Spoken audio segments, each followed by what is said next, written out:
जमशेदपुर शहर खास करके टिस्को लीज एरिया, उसके बीच में अगर कोई ज़मीन बचा हुआ है वह भी आदिवासी का ज़मीन। आप समझ सकते हैं कि जमशेदपुर में ऐसा ज़मीन ही नहीं है जहां पर कोई वैकेंट खतियान वाला ज़मीन है। किसी भी कारण से उस बुजुर्ग महिला अपने परिवार के लिए, अपने बेटी के लिए, अपने दामाद के लिए बचा कर रखे हैं, लेकिन उस ज़मीन में गिद्ध की नज़र है ज़मीन माफियाओं का। और ज़मीन माफियाओं का ऐसा नज़र कि उनका सांसद विधायक सबसे है। तो यहाँ पर अगर काम किया जाता है तो वह काम रुकवा दिया जाता है। मैं दिनेश श्रीवास्तव, आप देख रहे हैं आपका अपना एडी लाइव। यह ज़मीन जो है जमशेदपुर सिद्धगोड़ा पेट्रोल पंप के पीछे, और इधर से अगर भीमा रोड से आएंगे तो यह कोना में ज़मीन है। इसके बगल में ज़मीन में टाटा स्टील बहुत सुंदर सुंदर पार्क बनाया है, लेकिन यह ज़मीन को भी वह भी चाहता था कि वह ज़मीन को हम भी अपने हिसाब से ले ले, लेकिन मामला कोर्ट में था। कोर्ट के बाद बहुत पेश होने के बाद ज़मीन मालिक को यह ज़मीन मिला, लेकिन उसको बाउंड्री वॉल कर दिया गया था। और उसके बाद अंदर में कुछ काम वह करवा रही थी, जिसके कारण नहीं दिया गया कि वो जो जेटेड नहीं है और उनको लैंग्वेज प्रॉब्लम है, लेकिन आदिवासी समुदाय के लोग उनके साथ आते हैं। उनकी बात को यह आश्वासन को भी परेशान आपको पूरा किया जाएगा, चाहे प्रशासन आए, चाहे BDO आए, चाहे कोई भी आए, उससे हम लोग बात करेंगे।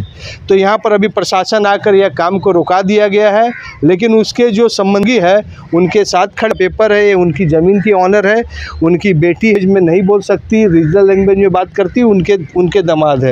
लेकिन मामला है क्या, थोड़ा बताइए, क्योंकि इनके साथ लैंग्वेज का प्रॉब्लम है।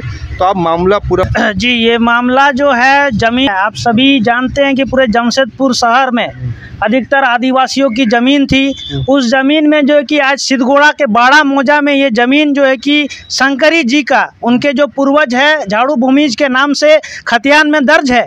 उस ज़मीन जो ये ज़मीन 52 डिसमिल जो है कि इसको जो कि घेराबंदी करके हम लोग ने रखा है।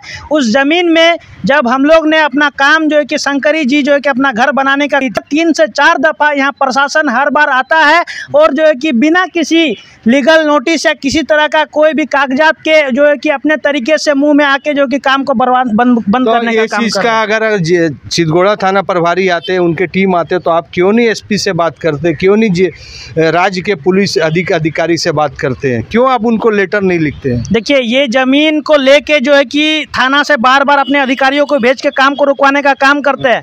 हमने CO साहब के पास भी, DC साहब के माध्यम, DC साहब को भी जो है कि DC साहब से मिलने का भी कोशिश किया, SP साहब से भी मिलने का कोशिश किया। मिल के जब बातचीत करने का कोशिश किया तो उन लोगों को, DC साहब को समय नहीं था। और SSP साहब से हमने जब मिलने के लिए कोशिश की, उनसे बातचीत करने का कोशिश किया, तो SSP साहब बोले कि हम आपसे बात नहीं करेंगे, हम जो है ओनर से बात करेंगे। और इनको जो है कि आप जानते हैं कि हमारे आदिवासी लोगों को जो है कि अपना लैंग्वेज में बहुत समस्याएं आती है, ये बात को नहीं रख पाते हैं। अगर समाज सेवी होने के नाते हम उनके पक्ष में अपनी बातों को रख रहे हैं, तो SSP साहब हमें अपनी बातों को रखने नहीं दिया। तो फिर आपके जो मुख्यमंत्री हेमंत सोरेन जी वो भी ट्राइबल है, चंपाईदा पूर्व मुख्यमंत्री वो भी ट्राइबल है, यहाँ के सांसद विद्युत कुमार महतो जी, यहाँ के विधायक, उन लोग सबके पास आपने गया था? नहीं, मैंने अभी तक जो है कि CM साहब के पास जो है कि हम गए नहीं हैं, गुहार नहीं लगाए। देखिए, मेरा पहला जो प्राथमिकता था, उस आधार पे हमने जिसको मेरा जो समस्या था, इस DC के जो जिला के जो कलेक्टर साहब है, मैंने उनको ज्ञापन दिया। उनके द्वारा नहीं हो रहा है, तो ये कहीं ना कहीं जो है कि ये लॉ एंड ऑर्डर को भी हम देखते हैं तो प्रशासन का जो रवैया आदिवासियों के प्रति उदासीन है। क्योंकि आगे का फ्यूचर का क्या प्लानिंग? आपको तो काम करने देगा नहीं, आप कानून को अपने हाथ में नहीं, कुछ तो उपाय लगाना पड़ेगा। एकदम कानून का हम लोग सम्मान करते हैं, इसीलिए जो कि काम को हमने रोका। लेकिन अभी हमारे पास एक ही उपाय है कि इस जो है कि हमारे जिला की जो कलेक्टर मैडम है, बचाने का जिनको हक है, अधिकार है, जो आदिवासियों को जमीन को बचा सकता है, वो आदमी के पास जो कि हमारे समाज के सारे लोग एकजुट होंगे और उनको ये एहसास दिलाएंगे कि आदिवासी का जो जमीन है, इनमें जो है कि हम लोग, आपने विधायक का नाम लिया, इसमें विधायक जी खुद जो है कि मिले हुए हैं। कौन विधायक जी? घाटशिला के विधायक रामदास सोरेन जी का जो है कि इसमें मंशा हमको पहले से ही जो दिखता है, कुछ प्रूफ है उनका, उनके प्रति प्रूफ यह है कि उस जमीन को जो लीज मुक्त कराने के बाद जो आ रही है कि उन्होंने 2008 में लगभग 2012 में सीओ का रिपोर्ट हम देखते हैं कि इस जमीन को लीज मुक्त कर दिया गया था 4.5 एकड़। तो 4.5 एकड़ जगह उन्होंने लीज मुक्त किया था, तो लीज मुक्त करके जो है कि उनका जमीन के ओनर को उनको सौंपना चाहिए था। बाकायदा जमीन के ओनर को कुछ हिस्सेदारी नहीं देके जो अभी तक जो है कि काम को रोके हैं। तो जानकारी, एक तरफ जिला प्रशासन का व पुलिस कप्तान, आरक्षी अध्यक्ष, आरक्षी अध्यक्ष इनकी बात नहीं सुनते हैं, या कहना इनके तरफ से है। जमीन में कब्जा है इनका, और वह भी आदिवासी, झारखंड के मूलवासी, लेकिन उनको अपने अधिकार के लिए लड़ना पड़ेगा।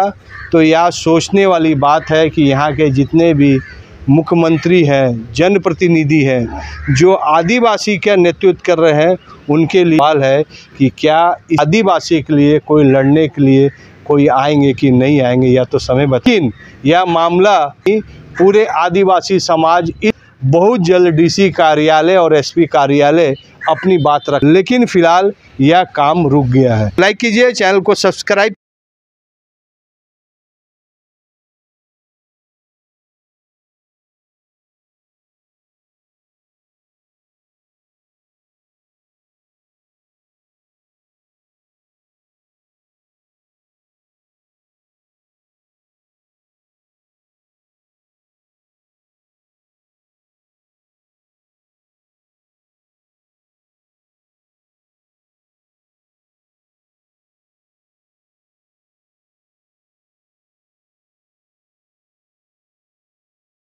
Thank you.